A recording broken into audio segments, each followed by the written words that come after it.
Friends, welcome back to our channel. இன்றைக்கி நம்ம எல்லாருக்குமே ரொம்ப பிடிச்ச சட்டுன்னு 10 மினிட்ஸில் பண்ணக்கூடிய ரொம்ப டேஸ்டான கேரட் அல்வா பண்ண போகிறோம். நம்ம வீட்டிலையே பண்ணி சாப்பிட்றதுனால ரொம்ப ஆரோக்கியமாகவும் இருக்கும். கேரட் அல்வாவுக்கு என்னென்ன பொருட்கள் தேவைன்னு இப்போ பார்க்கலாம். 1/4 கிலோ கேரட் எடுத்திருக்கேன். அதை தோல் நீக்கிட்டு சுத்தமாக கழுவி எடுத்துகிட்டு இந்த மாதிரி சீவி வச்சுக்கோங்க. அளந்து பார்க்கும்போது நம்ம டீ குடிக்கக்கூடிய கிளாஸில் 2 கப்பு இருக்குது. அதே 2 கப்பு பால் எடுத்திருக்கேன். நெய் ஒரு 3 ஸ்பூன் தேவைப்படும். சுகர் ஒரு 1/2 கப் எடுத்திருக்கேன். 1/4 கிலோ கேரட்டுக்கு 1/2 கப் சுகர் போதும். உங்கள் இனிப்புக்கு தகுந்த மாதிரி கூடவோ குறைக்கவோ செஞ்சுக்கோங்க. ஏலக்காய் தூள், கிறிஸ்மஸ் பழம், அண்டிப்பருப்பு. இப்போ நம்ம கேரட் அல்வா செய்ய ஸ்டார்ட் பண்ணிடலாம்.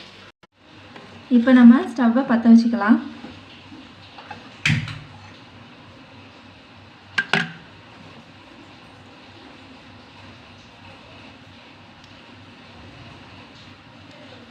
பேன் கொஞ்சம் சூடாகட்டும். இப்போ நம்ம 1 ஸ்பூன் நெய் ஊற்றிக்கலாம்.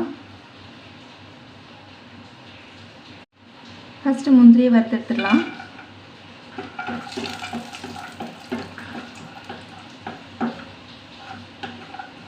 இப்போ அண்டிப்பருப்பெல்லாம் எடுத்துகிட்டு கிறிஸ்மஸ் பழத்தை வறுத்தெடுத்துக்கலாம்.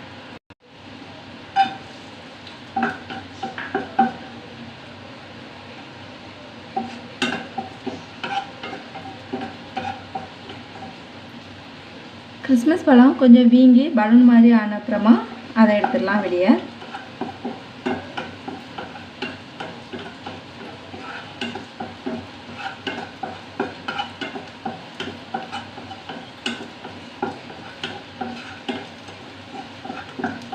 இந்த ஸ்டேஜில் வெளியே எடுத்துருங்க. இதே பேனில் நம்ம துருவி வச்சுருக்க கேரட்டை சேர்த்துக்கோங்க.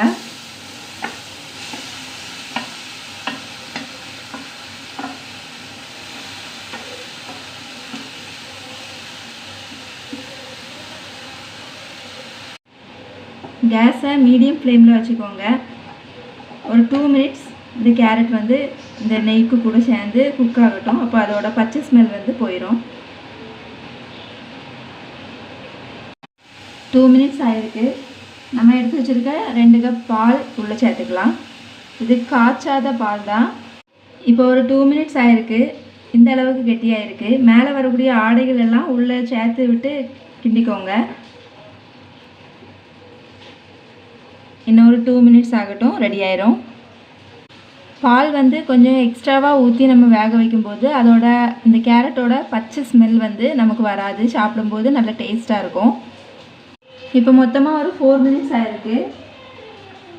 இந்த அளவுக்கு கெட்டியாயிருக்கு. நம்ம எடுத்து வச்சுருக்க 1/2 கப் சுகரை நல்லா சேர்த்துக்கோங்க. சுகர் சேர்த்த அப்புறமா கொஞ்சம் உருகி தண்ணியாட்டு வரும். அது கொஞ்சம் கட்டியாகட்டும். இன்னும் ஒரு 1 மினிட் போல் ஆகும். ஸ்டவ்வை மீடியம் ஃப்ளேம்லேயே வச்சுக்கோங்க, இல்லைனா அடி பிடிச்சிரும். பாருங்கள் ஃப்ரெண்ட்ஸ், இப்போ ஒரு 1 மினிட் போல் ஆயிருக்கு. இந்த அளவுக்கு கெட்டியாயிருக்கு. இந்த டைமில் பொடிச்சு வச்சுருக்க ஏலக்காய், உங்கள்கிட்ட ஏலக்காய் பொடி இருந்தாலும் சேர்த்துக்கோங்க. என்கிட்ட ஏலக்காய் பொடி இல்லை, ஏலக்காவை தான் பொடிச்சு வச்சுருக்கேன்.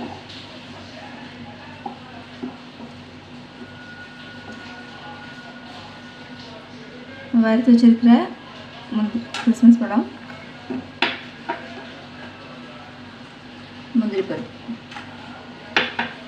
இதையும் போட்டு ஒரு கிளறிக்கிட்டு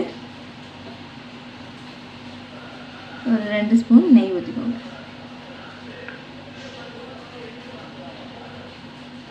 நம்ம சாப்பிடும்போது அப்போது ரொம்ப நெய்யோட ஸ்மெல்லாக நல்லாயிருக்கும்.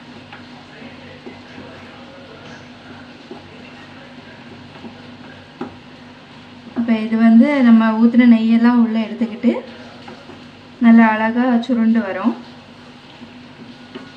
இங்கே பாருங்கள் ஃப்ரெண்ட்ஸ், நம்மளோட கேரட் அல்வா பேனில் எதுலேயுமே ஒட்டாமல் நல்லா அழகாக சுருண்டு வருது. இப்போ நம்ம ஸ்டவ்வை ஆஃப் பண்ணிக்கலாம். பிளேட்டில் மாற்றிட்டு பார்ப்போம். பாருங்கள் ஃப்ரெண்ட்ஸ், நம்ம பிளேட்டுக்கு ட்ரான்ஸ்ஃபர் பண்ணிட்டோம். பார்க்கவே ரொம்ப அழகாக இருக்குது. நீங்களும் ட்ரை பண்ணி பார்த்துட்டு கேரட் அல்வா எப்படி வந்துச்சுன்னு எனக்கு கமெண்ட் செக்ஷனில் கமெண்ட் பண்ணுங்கள். என்னோட இந்த வீடியோ பிடிச்சிருந்துச்சுன்னா சப்ஸ்கிரைப் பண்ணுங்கள், லைக் பண்ணுங்கள், மறக்காமல் பெல் ஐக்கானை கிளிக் பண்ணுங்கள்.